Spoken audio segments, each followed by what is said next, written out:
Assalamualaikum warahmatullahi wabarakatuh. Bertemu lagi dengan saya Indrianti, calon guru penggerak angkatan 9 dari Kota Pasuruan.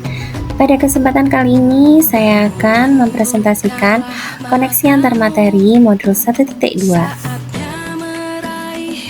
Model refleksi yang saya gunakan di sini yaitu 4F, di mana ada peristiwa, perasaan, pembelajaran, dan penerapan.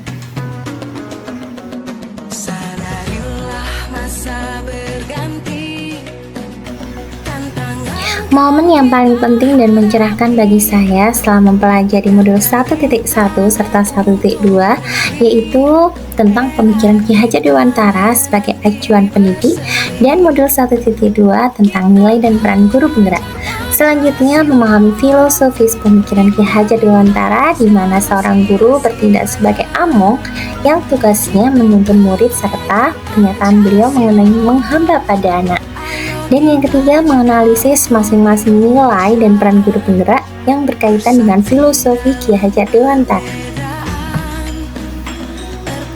Momen yang paling menantang bagi saya di sini yaitu melakukan aksi nyata dan penerapan dari filosofis pemikiran Ki Hajar Dewantara dan waktu mengerjakan tugas LMS calon guru penggerak yang bersamaan dengan tugas-tugas lainnya, sehingga membuat saya harus bisa menjadi seorang yang multitasking dan juga bisa mengatur waktu sehingga saya bisa mengerjakan tugas-tugas yang harus saya kerjakan secara bersamaan agar tugas tersebut bisa selesai dengan tepat waktu.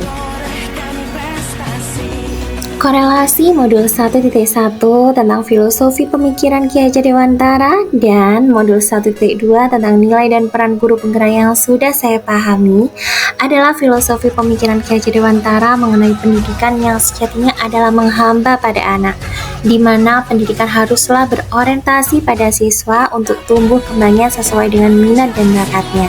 Sehingga sebagai seorang pendidik haruslah kita dalam pembelajaran melakukan berpihak pada murid dan juga menjadi pemimpin dalam pembelajaran.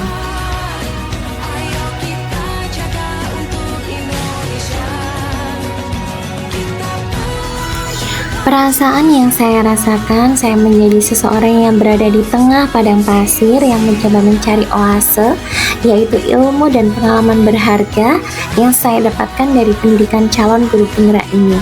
Saya merasa bersyukur dan bahagia dengan kesempatan belajar yang diberikan sebagai seorang pendidik yang masih minim dengan pengalaman. Saya harus banyak belajar untuk membenahi diri. Saya merasa tergugah untuk mengimplementasikan ilmu dari setiap materi serta termotivasi untuk mempraktikkan dan berbagi.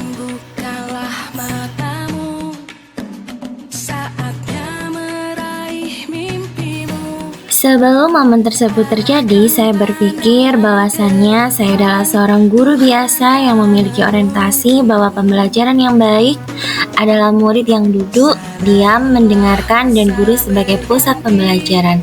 Dan yang kedua, saya selalu berpikir saya mengedepankan penilaian karena adanya materi pembelajaran yang harus selesai target dan KKM nilai yang harus dicapai.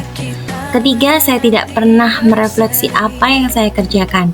Dan yang keempat, saya juga tidak pernah berkolaborasi dengan rekan sejawat. Pembelajaran yang saya dapatkan, sekarang saya berpikir bahwa saya harus mampu yang pertama, menjadi pemimpin pembelajaran yang berpihak pada murid dan selalu berinovasi agar pembelajaran menjadi lebih menyenangkan dan bermakna. Kedua, saya harus bisa mendorong kolaborasi dengan teman sejawat, dan yang ketiga menjadi coach bagi guru lain. Saya juga harus mampu mewujudkan kepemimpinan murid serta saya harus mampu menggerakkan komunitas praktisi.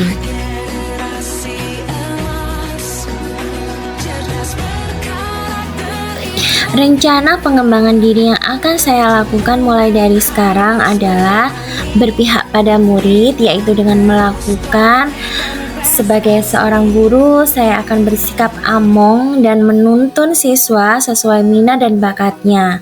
Hal ini saya lakukan agar mereka bisa meraih cita-citanya. Yang kedua, saya akan melakukan kolaboratif dengan mampu menggerakkan dan bekerja sama dalam komunitas praktisi dan mengikuti pelatihan-pelatihan untuk meningkatkan kompetensi saya sebagai seorang pendidik.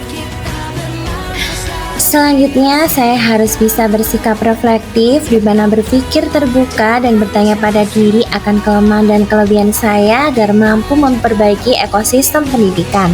Dan yang selanjutnya, saya harus bisa mandiri dengan menjadi guru yang mandiri, di mana saya memiliki inisiatif untuk bergerak dan memiliki motivasi diri.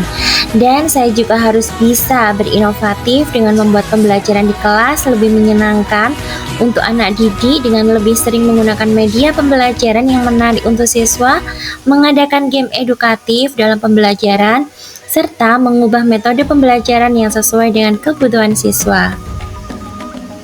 Itulah tadi pemaparan dari saya tentang demonstrasi kontekstual tugas modul 1.2. Terima kasih. Wassalamualaikum warahmatullahi wabarakatuh.